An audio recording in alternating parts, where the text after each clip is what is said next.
ആറ്റിങ്ങലിൽ മുക്കുപണ്ടം പണയം വെച്ച് പണം തട്ടാൻ ശ്രമിച്ച യുവതി ഉൾപ്പെടെ 2 പേർ കഴിഞ്ഞ ദിവസം ആറ്റിങ്ങൽ പോലീസിന്റെ പിടിയിലായിട്ടുണ്ടായിരുന്നു. വർക്കല ചിലക്കൂർ പാത്തുമ്മ മനസ്സിൽ 54 വയസ്സുള്ള റൌഫ്, നെടുമങ്ങാട് ചുള്ളിമാനൂർ മണിയനിക്കോട് ലക്ഷ്യം വീട്ടിൽ 50 വയസ്സുള്ള രമ എന്നിവരെയായിരുന്നു ആറ്റിങ്ങൽ പോലീസ് കഴിഞ്ഞ ദിവസം അറസ്റ്റ് ചെയ്തിട്ടുണ്ടായിരുന്നത്. എന്നാൽ ഈ കേസിൽ താൻ തികച്ചും നിരപരാധിയാണെന്നും രമ തന്നെ കേസിൽ കുടുക്കുകയായിരുന്നു എന്നാണ് ഒന്നാം പ്രതി റവൂഫിന്റെ വാദം. താൻ വേണ്ടപ്പെട്ടവർക്കും അടുത്ത സുഹൃത്തുക്കൾക്കും പണയത്തിലിരിക്കുന്ന സ്വർണം എടുത്തു വിൽക്കാൻ സഹായിക്കാറുണ്ടെന്നും അത്തരത്തിൽ തന്റെ ഒരു സുഹൃത്ത് വഴി പരിചയപ്പെട്ടു വന്ന രമ തന്റെ പണയത്തിലിരിക്കുന്ന സ്വർണം എടുത്തു വിൽക്കാൻ സഹായിക്കണമെന്ന് ആവശ്യപ്പെട്ടു. അത്തരത്തിൽ പണയം എടുത്തു വിൽക്കാൻ വേണ്ടി ജ്വല്ലറിയിൽ എത്തിച്ചപ്പോൾ സ്വർണത്തിൽ സംശയം തോന്നിയ ജ്വല്ലറി ജീവനക്കാർ ആഭരണം പരിശോധിക്കാൻ ഒരുങ്ങി. ഉടൻ തന്നെ അത്തരത്തിലൊരു പരിശോധന നടത്തേണ്ട ആവശ്യമില്ലെന്നും പണയമെടുക്കാൻ റൌഫ് നൽകിയ തുക സ്വർണം വീണ്ടും പണയം വെച്ച ശേഷം തിരികെ നൽകാമെന്നും അറിയിച്ചു. ഇങ്ങനെയാണ് ഇവർ ആറ്റിങ്ങലിലുള്ള സ്വർണ്ണ പണയ സ്ഥാപനത്തിൽ എത്തുന്നത്. ശേഷം അകത്തുപോയി സ്വർണം പണയം വയ്ക്കാൻ ഒരുങ്ങി.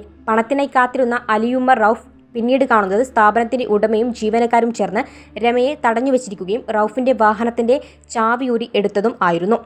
പിന്നാലെ പോലീസും സ്ഥലത്തെത്തി. എന്താണ് സംഭവിക്കുന്നത് എന്ന് അറിയാതിരുന്ന റവൂഫ് പിന്നീട് പോലീസ് സ്റ്റേഷനിൽ എത്തിയപ്പോഴാണ് കാര്യങ്ങൾ മനസ്സിലാക്കുന്നത്. അപ്പോഴേക്കും താൻ കേസിൽ പ്രതിയാണെന്ന് റവൂഫ് പറയുന്നു. പോലീസ് ചോദ്യം ചെയ്യുന്നതിനിടയിലാണ് രമ മുൻപും സമാന കേസിൽ പ്രതിയാണെന്നും കള്ളനോട്ട് കേസ് അടക്കമുള്ള സംഭവങ്ങളിൽ ഉൾപ്പെട്ടിട്ടുണ്ടെന്നും അറിയുന്നത്.